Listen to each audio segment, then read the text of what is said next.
आज है 31 दिसंबर 99 की अव्यक्त वाणी।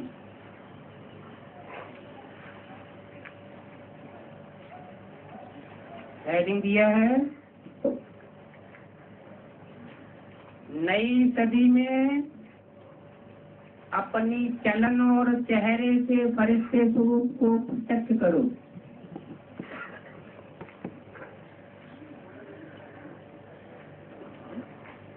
कौन करे?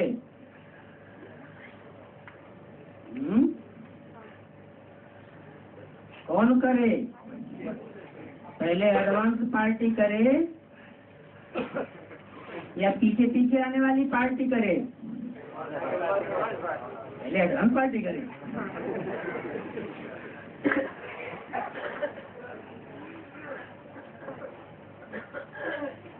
आज बाप दादा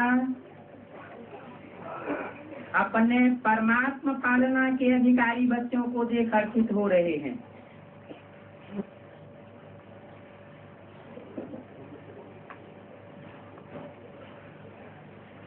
इसलिए पेटवाणी में क्या बोला? एक है परमात्मा पालना डायरेक्ट लेने वाले, इनडायरेक्ट लेने वाले।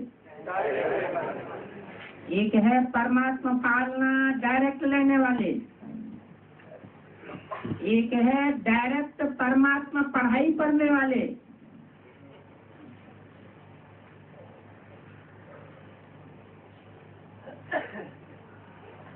तो यहाँ कौन सी बात है? डायरेक्ट परमात्मा पालना के अधिकारी बच्चों को देख रहे हैं, देख रहे हैं।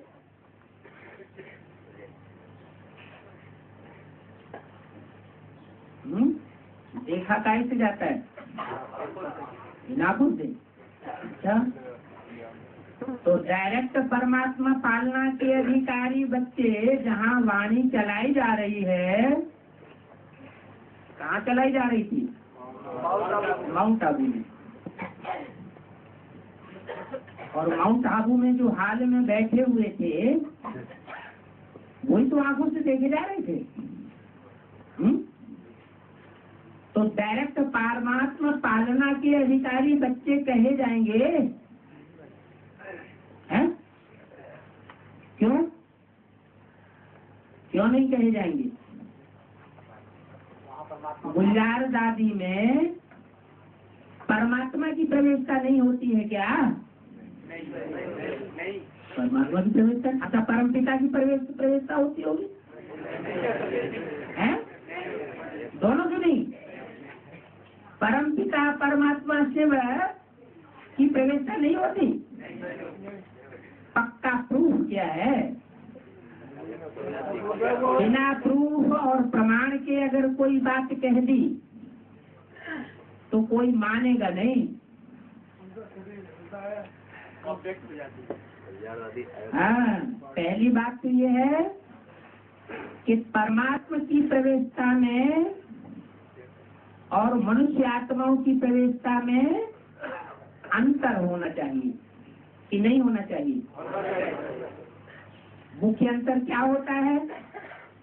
दुनिया में भी प्रेत आत्माएं माना मनुष्य आत्माएं प्रवेश करती हैं, तो जिसमें प्रवेश करती हैं उसका पार्ट बंद हो जाता है। उस आत्मा को पता नहीं चलता, शरीरधारी को, कि मेरे तन से क्या एक्ट की गई और क्या बोला गया। बाद में पता चलता है जब लोग बताते हैं। तो ये तो हुई मनुष्य आत्मा की प्रवेशता, जिसमें सूक्ष्म शरीर के दबाव का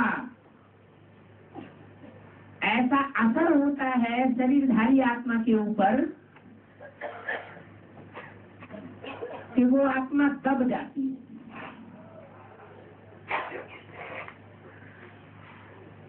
और अव्यक्त हो जाती है। शरीरधारी क्या अनुभव करता है? आंखों से देखता है क्या? शरीरधारी आत्मा ना आंखों से देखती है, न कानों से सुनती है और न कुछ बातचीत करती है। सूक्ष्म शरीर का दबाव होने के कारण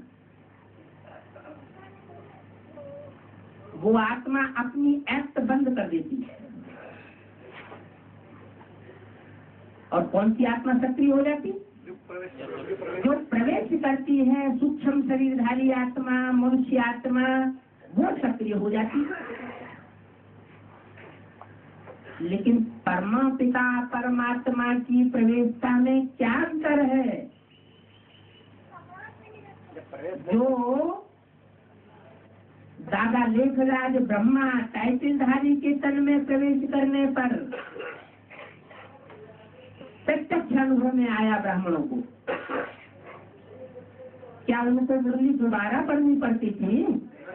नहीं पढ़नी पड़ती थी। क्या उनकी आंखें देखती नहीं थी उस समय, जिस समय परमात्मा बाप आकर मुरली का हाथ चलाते थे? देखती थी।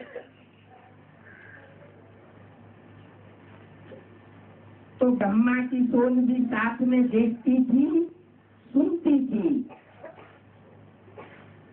और बीच बीच में इंटरफियर करके बोलती भी थी। ऐसे मुरली में आया है ना।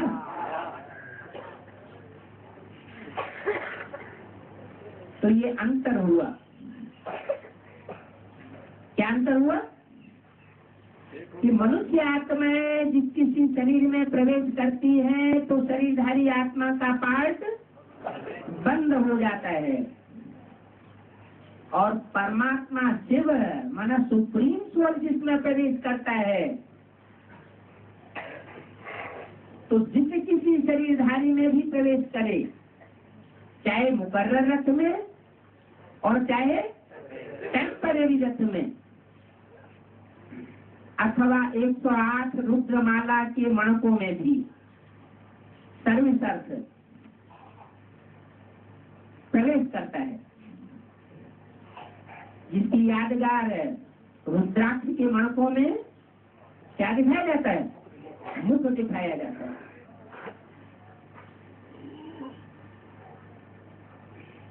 तो सुप्रीम सोल जिनमें भी प्रवेश करता है उनकी आत्मा पूर्ण सक्रिय रहती है उस समय। क्यों? कोई कारण तो होना चाहिए। हाँ, सुप्रीम सोल बाप को अपना शरीर नहीं होता, न स्थूल शरीर होता है और न सूक्ष्म शरीर होता है। तो सूक्ष्म शरीर का दबाव भी नहीं पड़ सकता। जब सूक्ष्म शरीर का दबाव ही नहीं पड़ेगा शरीरधारी आत्मा के ऊपर, तो शरीरधारी आत्मा हल्की फुल्की रहेगी या उसे रेस्ट लेना पड़ेगा एक्स्ट्रा? परमात्मा बाप की प्रवेशता के बावजूद भी, लंबे समय की प्रवेशता के बावजूद भी वो आत्मा हल्की फुल्की अपने को अनुभव करेगी। ये विशेष अंतर है सुप्रीम सोल बाप की प्रवेशता में और मनुष्य आत्माओं की प्रवेशता में।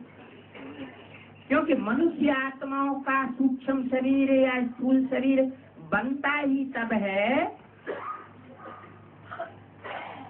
जो 5 तत्वों का शरीर है, विकृत तत्वों का शरीर है, वो बनता ही तब है जब कोई न कोई पाप कर्म होते हैं अथवा पुण्य कर्म होते हैं, तो देव शरीर बनता है। अब देव शरीर में तो परमात्मा बाप प्रवेश करता ही नहीं, और इस दुनिया में देवताएं होते भी नहीं, तो देवात्माओं की तो बात ही नहीं।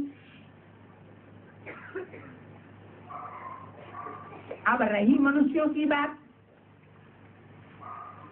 तो मनुष्य आत्माओं में जिनमें परमात्मा बाप शिव प्रवेश करते हैं, उन आत्माओं को उनमें एक्स्ट्रा ऑर्डिनरी हल्कापन महसूस होता है, स्पेशल शक्ति मिलती है। वो बाप के रूप में कड़क पाठधारी की प्रवेशता नहीं थी। कैसी प्रवेशता थी? लचीला पाठ बजाने वाली माँ के रूप में सुप्रीम सोल की प्रवेशता थी, जो सबने अनुभव की।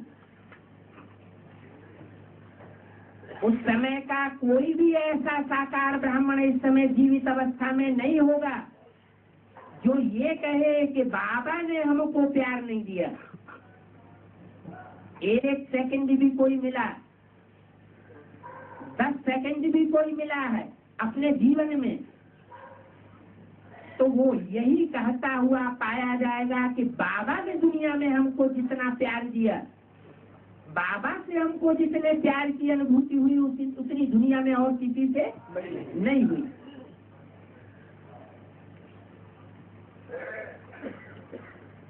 क्यों?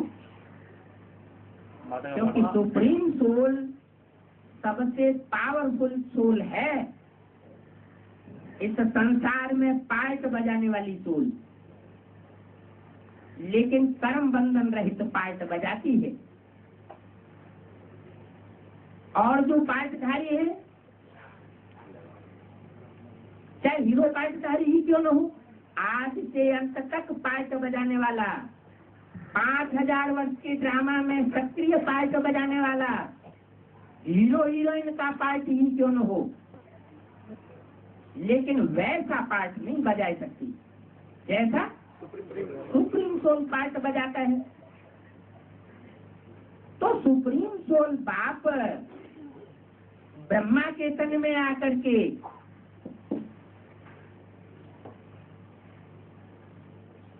जो अनुभूति बच्चों को कराई,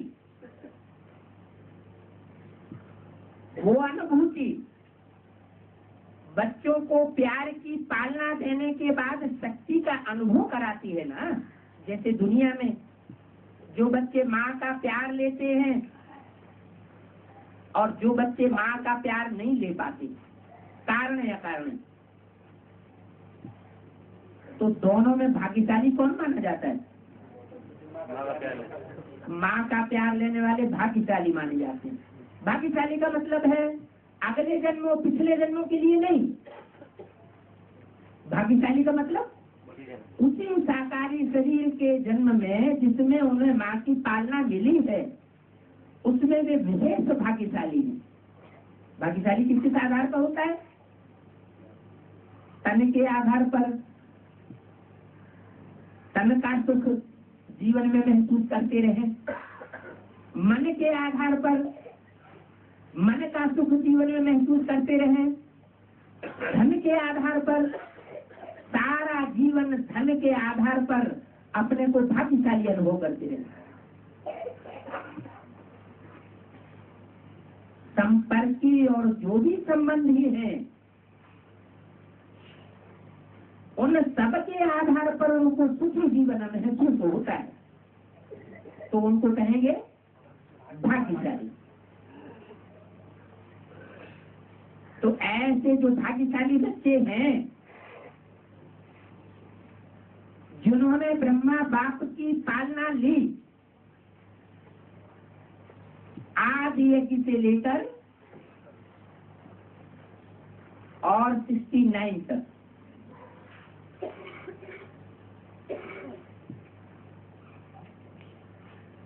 वो पालना लेने वाले बच्चे कभी उस अनुभव को भूल नहीं सकते और नकार भी नहीं सकते।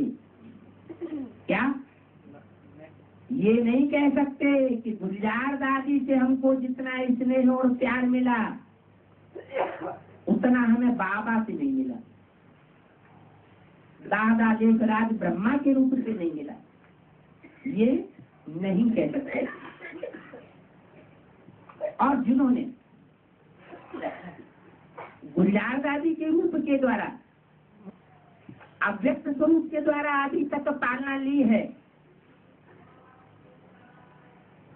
और दादा देवराज ब्रह्मा के पालना की बात सुनी है, वो भी ये नहीं कह सकते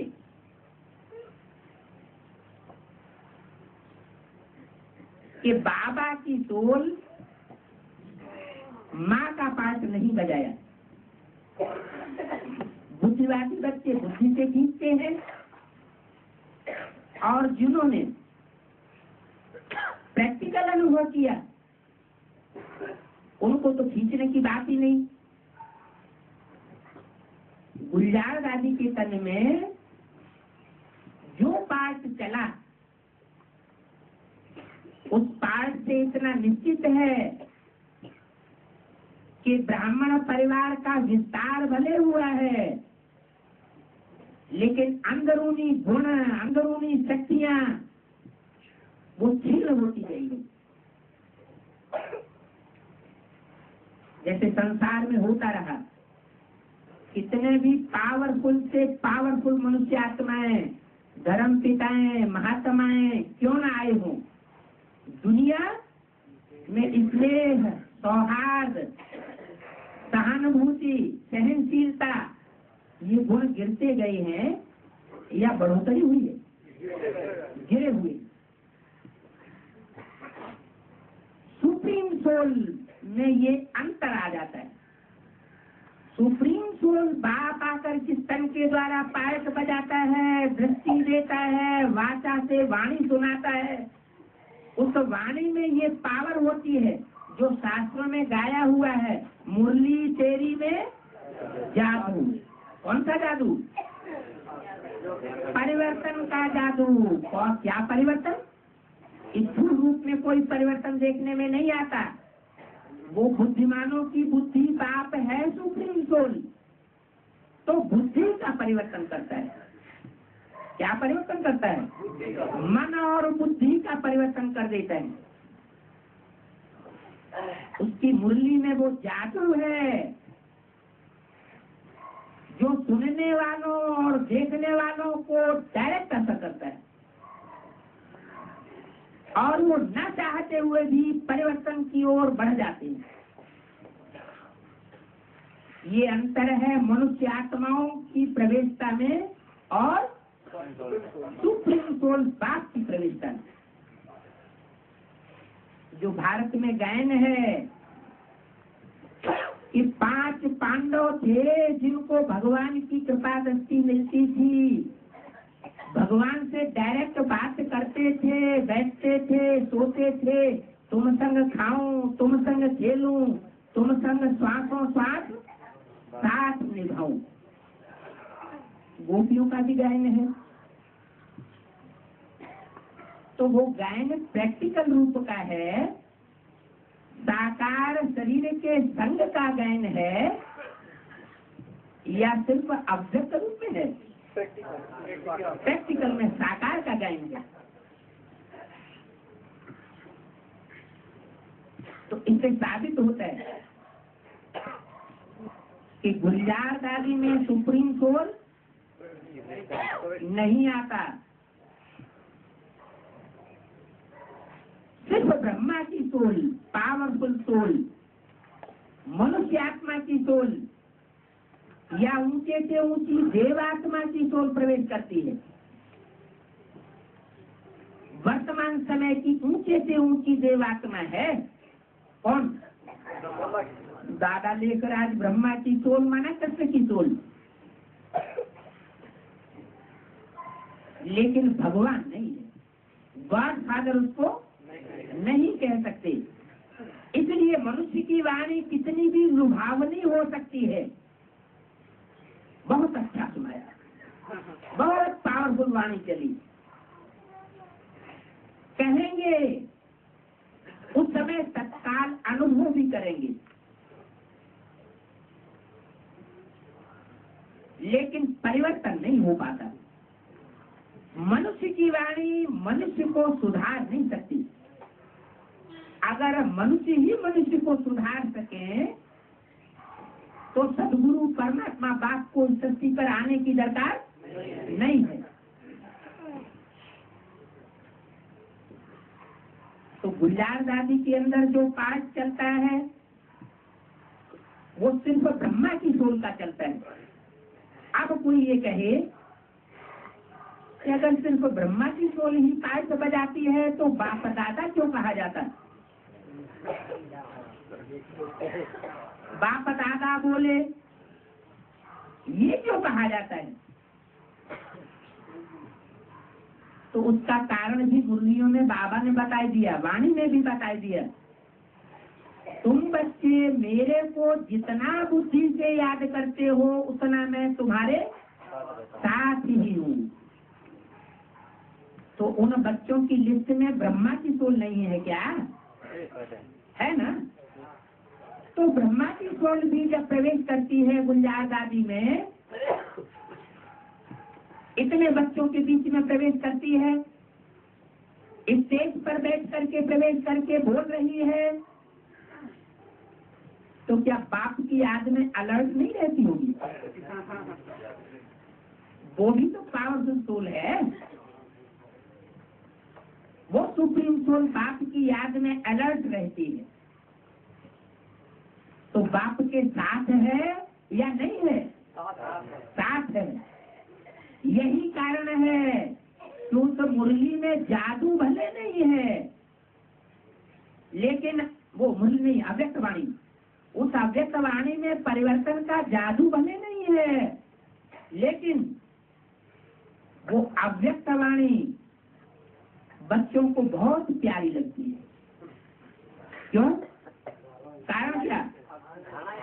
हाँ, देवात्मा के द्वारा वाणी चलाई जा रही है।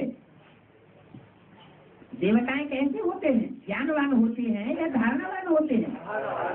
ज्ञानवान नहीं होते, धारणावान होते हैं। तो धारणाओं का राजा साक्षात धर्मराज की सोल वाणी चलाएगी। समझने वाले भले न समझ पाए, ऐसे बने हो क्या? ऐसा है ना? तो वाणी में रहस्य भरा हुआ है। भले परिवर्तन करने वाली वाणी नहीं है, लेकिन पावरफुल है। बच्चों के हृदय को उस समय इफेक्ट कर देती है।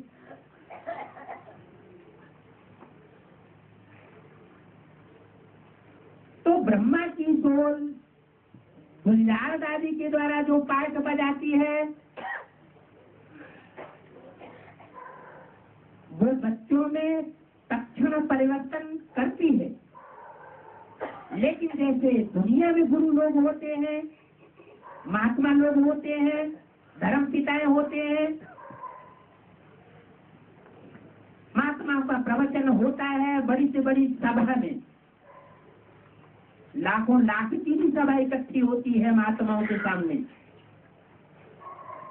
और उस समय बहुत अच्छा सुनाया, बहुत अच्छा बोला, रोते भी हैं, हंसते भी हैं, और फिर पल्लू झाड़ के चले जाते। स्थायी असर नहीं रहता। इसलिए सृष्टि का परिवर्तन नहीं हो पाता। स्थायी परिवर्तन जो है परमात्मा बाप सुप्रीम सोल ही कर सकता है। इस सृष्टि का परिवर्तन, सदा काल का परिवर्तन सदा शिव के अलावा और कोई सोल नहीं कर सकती। 2500 वर्ष की हिस्ट्री हमारे सामने है। बड़े से बड़े धर्म पिताएं आए, महात्माएं आए और इस सृष्टि रूपी मकान की थोप थाप करके वापस चले गए। कोई ने अरब देश में की, कोई ने यूरोपीय देश में की, कोई ने बौद्ध खंड में की, कोई ने पंजाब में की। ये सृष्टि की मरम्मत तो की है, लेकिन सारी सृष्टि को पुराने से नया कोई नहीं बना सका। मरम्मत कितने दिन चलेगी? मरम्मत ज्यादा समय नहीं चलती, फिर सृष्टि रूपी मकान पुराना का पुराना ही हो जाता है। तो ऐसे ही गुलजार दादी के थ्रू जो मनुष्य आत्मा पाठ बजाय रही है, वो सदा काल का परिवर्तन करने वाली वाणी नहीं है। कितने साल हो गए? 31 वर्ष हो गए। 31 वर्ष में जैसे दुनिया का पॉपुलेशन बढ़ती जाती है और हर देश के अंदर से, हर मनुष्य के अंदर से शक्ति और गुण क्षीण होते जाते हैं, ऐसे ही ब्राह्मण परिवार में शक्तियां और गुण क्षीण होते जा रहे हैं, पुरुषार्थ भी क्षीण होता जा रहा है। यहाँ तक कि परमात्मा बाप सुप्रीम सोल ने जो ज्ञान की वाणी चलाई, उसका महत्व ही खत्म कर दिया। कोई भी धर्म में ऐसा नहीं हुआ होगा कि अपने धर्म पिता के वर्षन को नष्ट कर दिया जाए, टूट ही खत्म कर दिया जाए। लेकिन ब्राह्मण परिवार में ऐसा हुआ। क्या हुआ? सुप्रीम सोल बाप ने ब्रह्मा के मुख से जो उच्छ्वास वेदवाणी निकाली,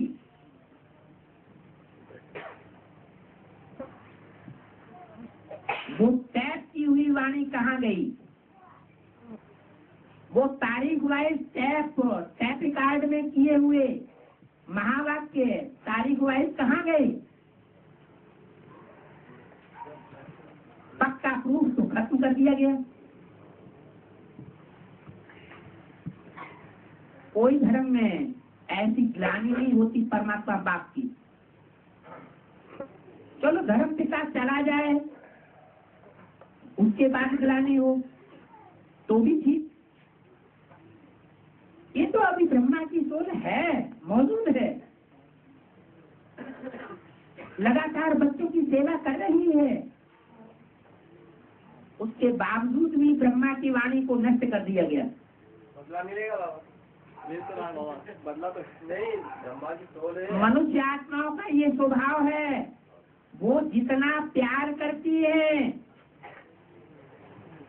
उतनी फिर मारने की भी शक्ति रखती है। मनुष्य आत्माएं अगर दोस्ती करेंगी तो दूसरी तरफ दुश्मनी भी कर सकती है। जो प्यार करते हैं मनुष्य, प्यार करते हैं एक तरफ और दूसरी तरफ ठुकराते भी हैं। सुप्रीम सोल वो सिर्फ प्यार ही प्यार करता है, प्यार का सागर है। इसलिए मुरली में क्या बोला? धर्मराज मेरे साथ है, ये नहीं मैं धर्मराज हूँ।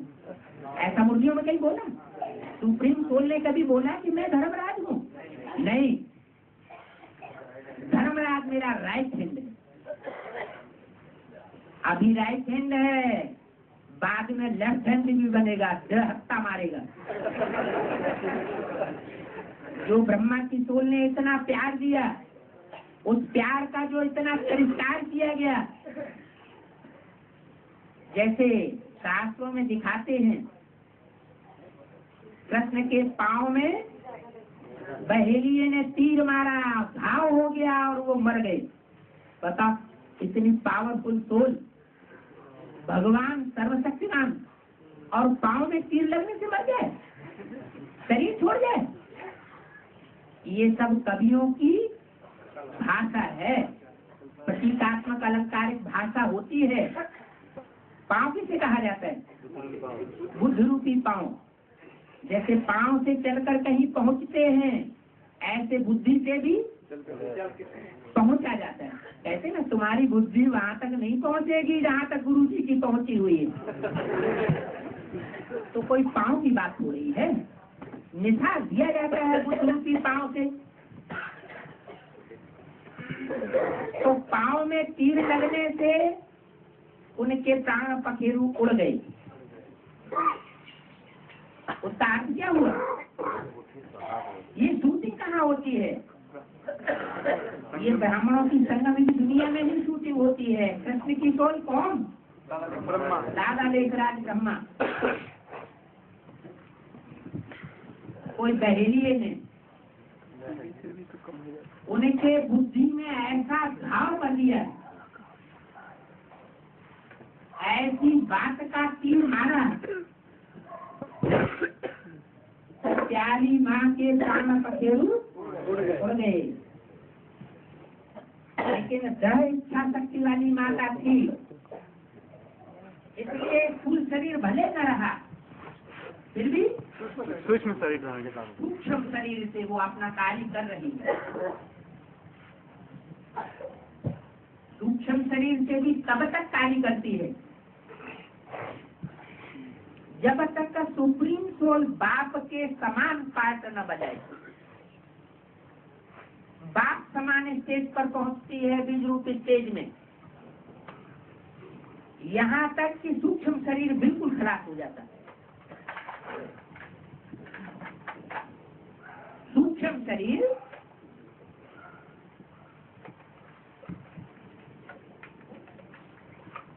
इतना सूक्ष्म बनता जाता है, उतनी ही आत्मा और प्योरीफाई होती जाती है। क्या? चाहे वो प्रेत आत्माओं की भी आत्मा क्यों न हो, जितनी जितनी सूक्ष्म बनती जाएगी, अभी भी एडवांस पार्टी में कोई कोई में सूक्ष्म शरीरधारी आत्माएं प्रवेश करती हैं। बहुतों को पता भी होगा कि बाबा से दृष्टि भी लेती हैं, वाणी भी सुनती हैं, और अंदर ही अंदर अपना परिवर्तन का जो हिसाब किताब है पूरा कर लेती है। प्रेत योनि से उनका छुटकारा हो जाता है और वो नया जन्म भी ले लेती है। उनको भाषणा भी आती है कि अब मैं नया जन्म लेने वाली हूँ, इस योनि से मेरा छुटकारा हो गया। किस आधार पर होता है? क्योंकि बाबा ने बोला है पहले ही कि इन प्रेत आत्माओं का भी उद्धार किसके द्वारा होगा? किसके द्वारा होगा ना? तुम बच्चों के द्वारा। भूत प्रेतों को पढ़ाई पढ़ाने बाप नहीं आता है। आप कहें ब्रह्मा की आत्मा, ब्रह्मा की आत्मा को इविल सोल नहीं कहेंगे। क्या? वो देव आत्मा है, वो किसी को दुख देने वाली आत्मा नहीं है। जो दुखदायी आत्माएं होती हैं वो तो दुख देने का ही काम करती हैं, बात करती हैं, दृष्टि देती हैं, ला ला ला के करके क्रोध की दृष्टि देगी। तो ऐसी आत्माएं भी जब ब्राह्मणों के संपर्क में प्रवेश करके आती हैं तो उनका परिवर्तन हो जाता है। क्यों? उनको उस संगठन में आकर के पता चलता है कि परमात्मा बाप सुप्रीम सोल ज्योति बिंदु है, मैं सूक्ष्म शरीरधारी अल्पकाल के लिए हूँ। ये सूक्ष्म शरीर नष्ट हो सकता है अगर मैं बिंदु रूप में रहने की कोशिश करूं, या बिंदु रूप में रहने वाला जो बाप है उस बाप से दृष्टि लूं। अक्सर सूक्ष्म शरीरधारी आत्माएं दृष्टि लेती ही नहीं, नीची नजर कर लेंगी। अगर दृष्टि लेती रहे तो बहुत जल्दी उनका परिवर्तन हो जाता है। तो जैसे और सूक्ष्म शरीरधारी आत्माएं हैं वो बिंदु रूप स्टेज में पहुंच करके अपने सूक्ष्म शरीर से हिसाब किताब जल्दी पूरा कर लेती हैं, ऐसे ही ब्रह्मा की सोल भी जो भी चंद्रवंश के बच्चे दूसरे दूसरे धर्म की भी आत्माएं हैं, जड़ों को कहेंगे आधार, उनमें इस्लाम वंशी भी हैं, बौद्धी वंशी, क्रिश्चियन वंशी, सिख वंशी, सभी वंश के हैं। लेकिन ब्रह्मा के वंश के कौन हुए? ब्रह्मा तो ज्ञान चंद्रमा है। तो ज्ञान चंद्रमा के वंश के जो चंद्रवंशी बच्चे हैं जिनसे विजयमाला तैयार होनी है, जो बच्चे अभी तैयार नहीं हो सके हैं, जिनसे सारे ब्रह्मा परिवार का परिवर्तन होना है, वो परिवर्तन शक्ति जिसके लिए मुरली में बोला है एक रानी मक्खी निकलेगी, उसके पीछे पीछे सारा झाड़ जाएगा। कहाँ जाएगा? कहाँ जाएगा? एडवांस पार्टी की प्लानिंग पार्टी। तो प्लानिंग पार्टी एक और एक ग्रुप मिलकर के 11 की पावर वाले हो जाएंगे। दूसरे धर्म वाली जो आत्माएं हैं ब्राह्मणों के अंदर वो तो विरोध ही करती रहेंगी, लेकिन सूर्यवंशी और चंद्रवंशी मिलकर के माला प्रत्यक्ष हो जाएगी।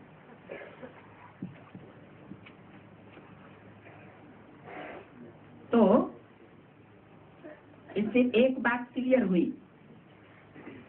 कि ब्रह्मा की सोल 69 के बाद जो सूक्ष्म शरीर का दबाव था वो बीज रूप आत्माओं के संसर्ग संपर्क में आते आते वो सूक्ष्म शरीर लगातार नष्ट होता जा रहा है। इसका प्रूफ क्या है? इसका प्रूफ ये है कि 69 में जब शुरू में वाणी चलती थी, अव्यक्त वाणी, तो आवाज से चलती थी। क्या? आवाज से चलती आवाज से चलती थी। धीरे धीरे वो आवाज खत्म होती गई और बोलने में जैसे तकलीफ महसूस होती है। वो सूक्ष्म शरीर भी स्थिर होने में उस आत्मा को कठिनाई अनुभव होती है। पहले जो अव्यक्तवाणी 2-4 घंटे चलती थी, कम समय चलती थी, अभी वही वाणी धीरे धीरे सारी रात गुजर जाती है, अव्यक्तवाणी पूरी हो पाती। माना वो कृष्ण की सोल, दादा लेखराज ब्रह्मा की सोल, बाबा ये काली शरीर छोड़ दिया इधर, अभी एक बच्चा शरीर छोड़ दिया तो ये बोला जरा आवाज बाहर जा रहा है, तो अपने स्पीकर अंदर की तरफ बीज रूप स्टेज धारण करती जा रही है। जब बीज रूप संपूर्ण स्टेज हो जाए, बाप समान स्टेज हो जाए, कौन से बाप समान है? सुप्रीम सोल बाप समान, या जो सृष्टि मनुष्य सृष्टि की बीज रूप आत्मा है उसके समान। जो सृष्टि की बीज रूप आत्मा है उस बीज रूप आत्मा के समान दृष्टि वृत्ति और कृति हो जाए, अथवा बीज रूप आत्मा की दृष्टि वृत्ति कृति गुण और शक्तियों के आधार पर माँ के समान हो जाए। बाप बच्चे को प्रत्यक्ष करता है, बच्चा बाप को प्रत्यक्ष करता है,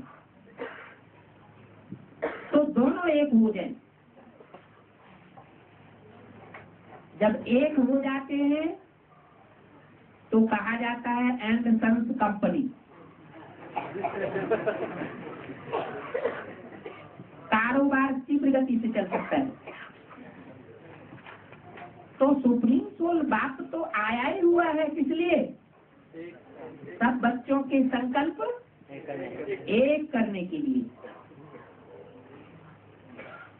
दुनिया वाले तो ऐसे ही कहते हैं आत्मा परमात्मा में लीन हो जाती है। माना आत्मा का अस्तित्व तो अपना नष्ट हो जाता है। एक तरफ ये कहते हैं और दूसरी तरफ कहते हैं कल्प कल्प लगी प्रभु अवतारा, हर त्रेता युग में राम का जन्म होता है। तो राम वाली सोल, उसका अस्तित्व तो नष्ट होता है कल्प के अंत में, या ज्यों का त्यों बना रहता है?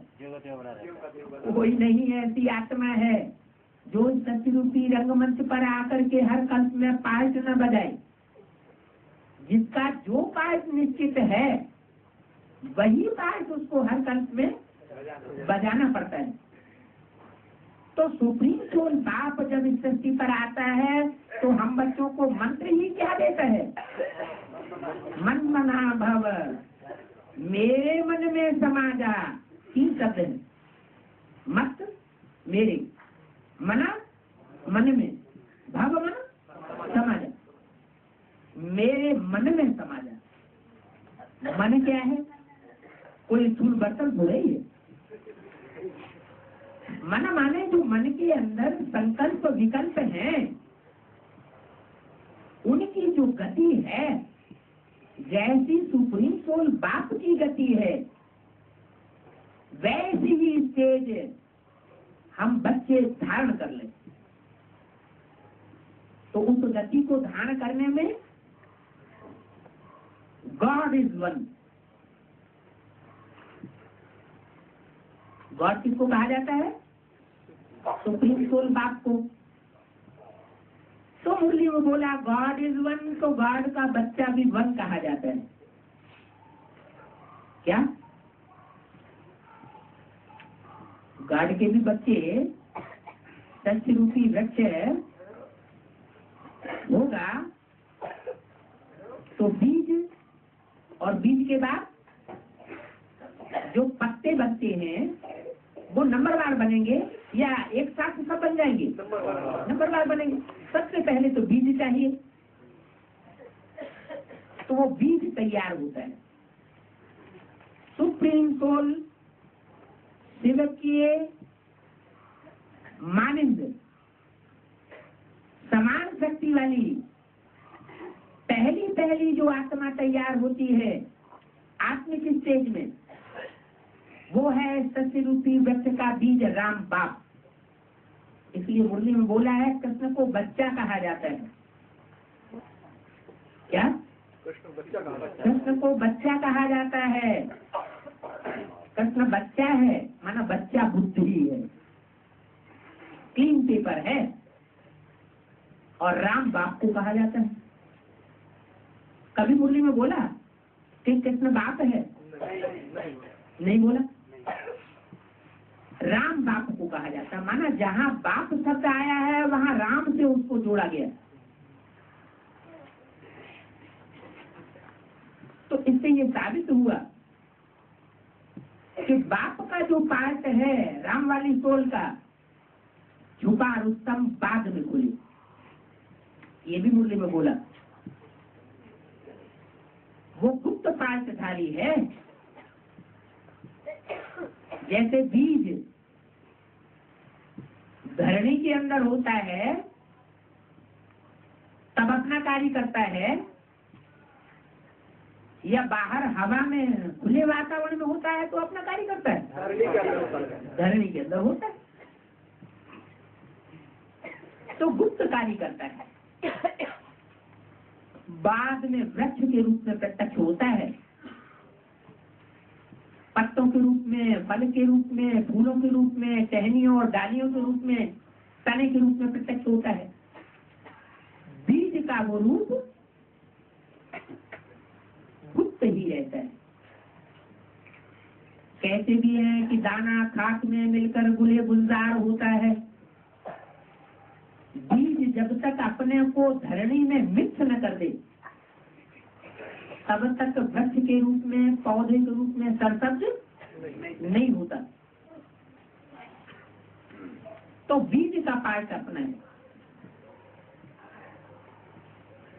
और संगम युग में जो जड़ें तैयार होती हैं, जैसे जैसे वृक्ष बढ़ता जाता है वैसे वैसे जड़ें भी बढ़ती जाती हैं। पहले पत्ते का पार्ट अपना है। पहला पत्ता कौन? कृष्ण की सोल। तो कृष्ण की सोल संगम युग में भी जब बीज रूप स्टेज धारण कर लेती है तो वो संगम युगी कृष्ण के रूप में ब्राह्मणों के बीच प्रत्यक्ष होने लगती है। कैसे? ब्राह्मणों में जो एडवांस पार्टी का प्लानिंग ग्रुप है, वो प्लानिंग ग्रुप के अंदर राम और राम की सहयोगी आत्माएं, उस ग्रुप के अंदर वो कृष्ण की सोल भी प्रवेश करके पाठ बजाती है। इसलिए यादगार बना हुआ है शंकर का रूप, उसमें तीसरा नेत्र शिव नेत्र कहा जाता है। शिव की प्रवेशता की यादगार है। और बाजू में मस्तक में चंद्रमा भी दिखाया जाता है। वो चंद्रमा संपूर्ण होता है या क्षीण चंद्रमा होता है? क्षीण होता हुआ चंद्रमा सूक्ष्म रूप, माना सूक्ष्म शरीरधारी आत्मा जो बीज रूप स्टेज जब धारण करती है तो राम की सोल में कार्य करती है, माना शंकर के रूप में पार्ट बजाती है। और जब सूक्ष्म शरीर से पार्ट बजाती है तो बच्चों में कहीं प्रवेश करती है। और खास करके जो तन मुकर्रर किया गया अव्यक्तवाणी में, पहली अव्यक्तवाणी में जिसका इशारा दिया कि जिस संदेशी को मुकर्रर करेंगे उसके द्वारा वाणी चलेगी। तो गुलजार दादी का तन मुकर्रर हुआ, उसके द्वारा ब्रह्मा की सोल ने वाणी चलाई,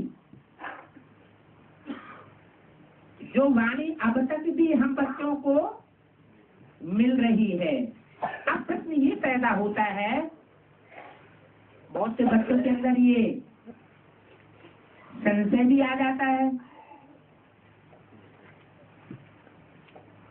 कि आखिर ये अव्यक्त पाठ कब तक चलेगा।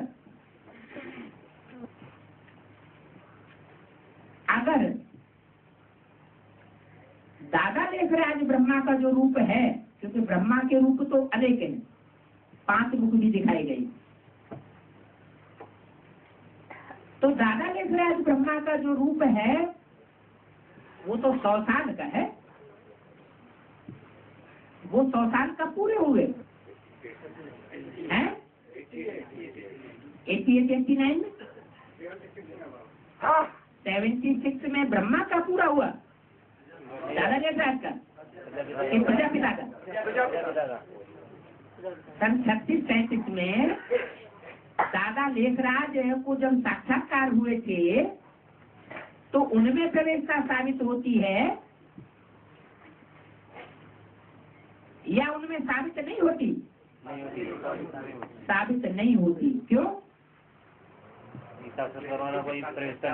क्योंकि साक्षात्कार तो बहुतों को होते रहे भक्ति मार्ग में, उससे ये पक्का नहीं किया जा सकता किसी के अंदर सुप्रीम सोल ने प्रवेश कर लिया।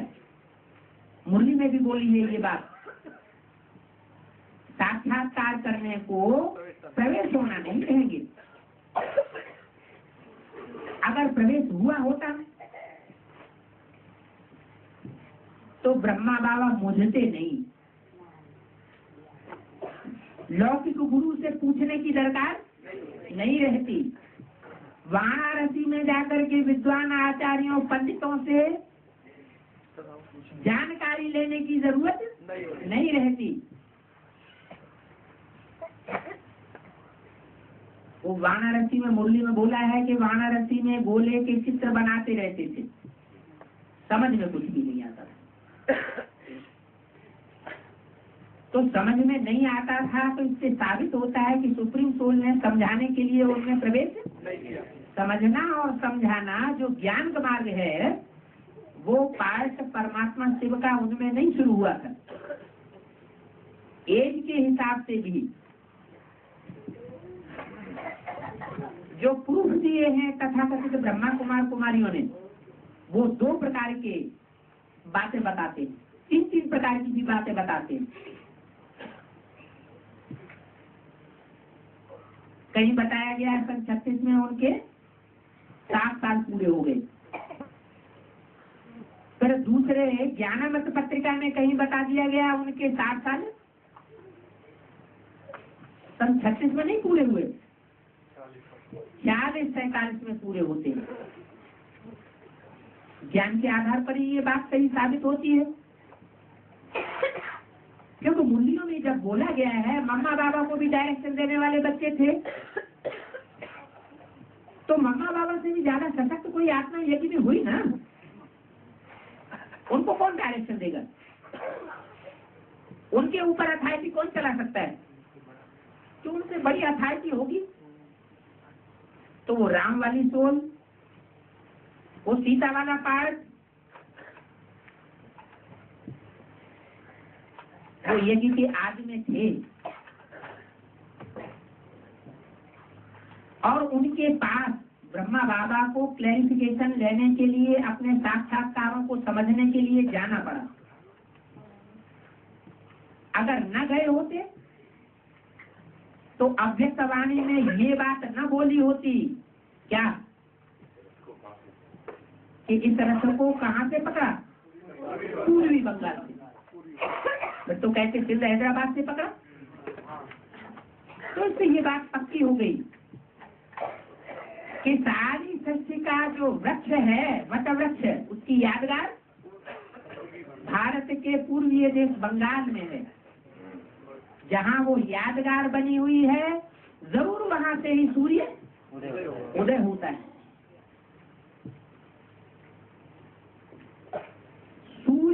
ज्ञान सूर्य। ज्ञान सूर्य सुप्रीम सोल नहीं है। क्या सुप्रीम सोल कोई ज्ञान सूर्य का पार्ट बजाने वाली आत्मा नहीं है, क्योंकि सूर्य तो दिन करने वाला भी है और सूर्य रात करने वाला भी निमित्त बनता है। क्या परमात्मा सुप्रीम सोल रात करने के निमित्त बनता है? नहीं। तो कौन बनता है? जरूर इस मनुष्य शक्ति रूपी वृक्ष का कोई बीज है। जब उसे ज्ञान मिलता है, सुप्रीम सोल बाप प्रवेश करता है, तो ज्ञान का दिन बनाने के लिए वो निमित्त बन जाता है। और उसके साथ साथ चंद्रमा भी सहयोगी बनता है। इन सूर्य और चंद्र देवताओं के द्वारा, जो शास्त्र में लिखा है सूर्य देवताय नमः, चंद्र देवताय नमः, ऐसे तो बोला है, इससे साबित होता है वो देव आत्माएं हैं। सुप्रीम सोल गॉड फादर सूर्य और चंद्र नहीं। सुप्रीम सोल वो सूर्य में प्रवेश करता है। प्रवेश करके पहले पहले उसको ज्ञान देता है। जैसा संस्कृत की गीता में लिखा हुआ है कि ये ज्ञान सबसे पहले किसको दिया? सूर्य को दिया। तो सत्य रूपी वृक्ष का जो बीज है, वो बीज निमित्त बनता है। राम वाली आत्मा बीजारोपण के निमित्त बनती है। किस बात का बीज? ज्ञान का बीज। तो ब्रह्मा की सोल को पूर्वी बंगाल में जाना पड़ता है, सिंध हैदराबाद छोड़ करके, और वहां जाकर के जो निमित्त आत्मा है उसके द्वारा अपने साक्षात्कारों का क्लैरिफिकेशन लेना पड़ता है। ब्रह्मा बाबा को साक्षात्कारों का क्लैरिफिकेशन मिलता है, और क्योंकि उन्हीं को साक्षात्कार हुए थे प्रैक्टिकल में, इसलिए उनकी भावना पक्की बैठ जाती है। प्रजापिता की उतनी धारणा पक्की नहीं होती, क्योंकि उन्होंने तो साक्षात्कार किया ही नहीं, और शुरुआत में इतना ज्ञान भी नहीं होता है। तो ज्ञान न होने के कारण वो जो निमित्त बनी हुई आत्मा शुरुआत की है, बीज रूप आत्मा, वो यज्ञ छोड़ जाती है। वो बुद्धिवादी आत्माएं। बुद्धिवादी आत्माओं को बुद्धि का पूरा डोज नहीं मिलता है, तो अभी भी ब्राह्मणों में ये देखा जाता है कि कोई पूरा नहीं समझाते हैं, तो जिज्ञासा अधूरी रहने के कारण वो आत्माएं छोड़ करके चली जाती। तो बुद्धिवादी आत्माएं चली गई। जो भावनावादी आत्माएं थी, साक्षात्कार के आधार पर चलने वाली, वो ग्रुप रह गया, जिसका नाम बाद में पड़ता है चंद्रवंशी ग्रुप। ज्ञान चंद्रमा का आधार लेकर चलने वाले वो सारे जितने भी दूसरे धर्म के हैं सूर्यवंश के अलावा, वो सारे ही ज्ञान चंद्रमा का आधार लेते हैं। कोई पक्का सच्चा आधार लेते हैं और कोई मिथ्या आधार लेते हैं। चंद्रमा की भी बात मानेंगे तो इस्लाम धर्म या बौद्ध वंश का जो हेड होगा उसकी भी बात मानेंगे, तो मिक्स भी हो जाते हैं, इसलिए कन्वर्ट हो जाते हैं। कहने का मतलब यह है कि यज्ञ के शुरुआत में ही कृष्ण की सोल दादा लेखराज ब्रह्मा ने राम बाप से ज्ञान का बीज धारण किया, इसलिए वो माता हो गई, बीज को धारण करने वाली। लेकिन डायरेक्ट माता नहीं हुई, बीच में कौन? गीता माता आ गई, धरणी माता, ज्ञान चंद्रमा का जो असली रूप है, वो ज्ञान चंद्रमा का असली रूप तो माता का होना चाहिए, जो भारतवर्ष में पूजा जाता है। जगदम्बा के रूप में उसकी पूजा होती है। इसलिए टाइटलधारी दादा लेखराज ब्रह्मा हुए और बाद में ब्रह्मा की सोल जिस किसी भी ब्रह्मा कुमारी में प्रवेश करती है वो ब्रह्मा कुमारी संसार में जगदम्बा के रूप में प्रत्यक्ष होती है। इसलिए जगदम्बा से वो गर्भ से, बुद्धि का गर्भ है ना, 8-9 साल के बाद वो बच्चा कोई मनुष्य शरीर के द्वारा प्रत्यक्ष होता है।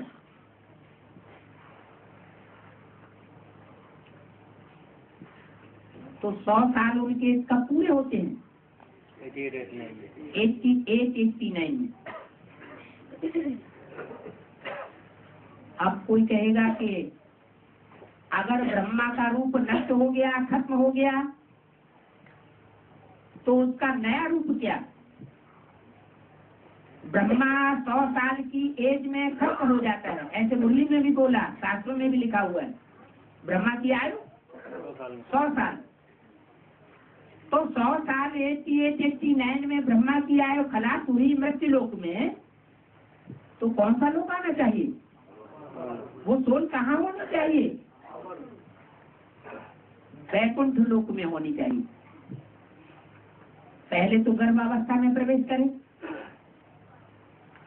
तो जैसे कोई बच्चा गर्भ में प्रवेश करता है तो क्या वहां उसकी मनोबुद्धि काम नहीं करती?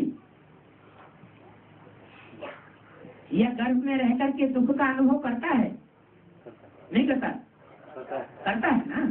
लेकिन यहाँ तो ये अलौकिक बच्चा है जिसके लिए शास्त्रों में दिखाया है पीपल का पत्ता। का आधार लिया, पीपल के पत्ते की नवैया का आधार लिया कृष्ण बच्चे ने। वो भी एक रूपक है, प्रतीकात्मक चित्र है। माना कोई ऐसा व्यक्तित्व है रुद्रमाला का, एडवांस पार्टी की प्लानिंग पार्टी का, जो सबसे लास्ट मणका होने पर भी परमात्मा बाप का अति नजदीक और प्यारा बच्चा है। वो है जगदम्बा। रुद्रमाला, उसमें ऊपर के 2 मणके, उनमें एक जगत पिता और दूसरा जगत माता, जगदम्बा से दुर्गा नाम देते हैं। तो वो कलयुग के अंत में आकर के वो आत्मा बहुत कमजोर हो जाती है,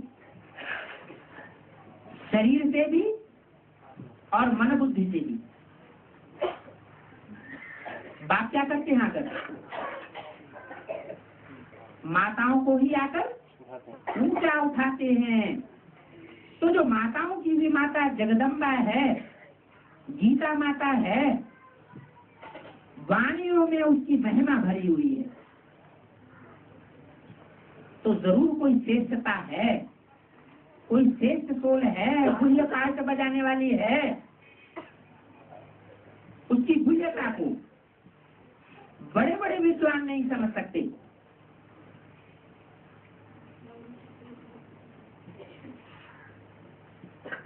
कैसे भी भारत में कहा भी जाता है,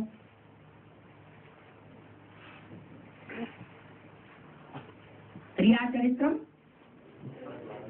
दैवो न जानाति कुतो मनुष्य।